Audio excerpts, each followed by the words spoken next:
The report that the Population Institute released today included an analysis of population trends and other indicators in the 80 countries that are deemed most vulnerable to the negative impacts of climate change. And what our analysis revealed is that the average population growth rate in those countries is significantly higher than the global average.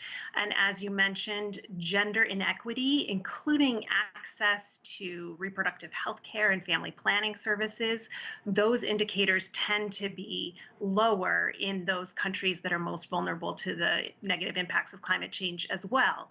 And in the report, we outline the ways in which these factors, both the rapid population growth and the persistent gender inequity, are things that make coping with the climate change challenge more difficult today and over the long term. And Kathleen, one of the things that I find interesting, and maybe we can talk a little bit about this, is I think if you were to go and talk to somebody on the street and say, you know, we got these problems out there. We've got the problem of poverty and population and gender inequality and climate change, they would think, oh, they're all separate silos. There's no interconnectivity. And yet I think reading through this, there is an interrelationship, isn't there?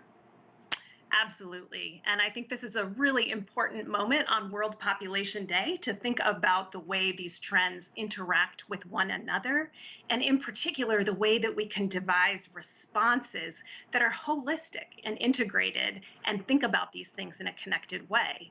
And in our report, we showcase these really hopeful stories of initiatives from around the world in 5 different countries that are implementing integrated holistic strategies that tackle these challenges of gender inequity, a lack of access to voluntary family planning and reproductive health care, and climate change resilience in an integrated way.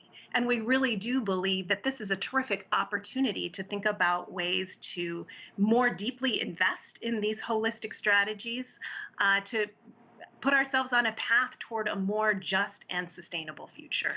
And Jennifer, your book, you look at this explosion in population, but you also arrive at a really interesting story, and I think maybe you can talk about this. It's not just population growth, it's differential growth. I mean, we're seeing an explosion of growth in some areas of the world and a shrinkage in other spots.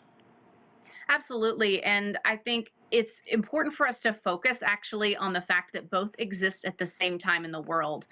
Kathleen and the Population Institute's report is very important to showcase how problems that we faced last century in many parts of the world today, they're still present. But those parts of the world that were experiencing that are today facing an entirely new challenge, which is to think about how overall population size is shrinking. And I think what that calls attention to is the need to keep focusing on how we are consuming resources worldwide, that we have to go beyond just thinking about population numbers and things like a population explosion and think about how it has really slowed down in a lot of parts of the world. And yet we still have issues with environmental stress.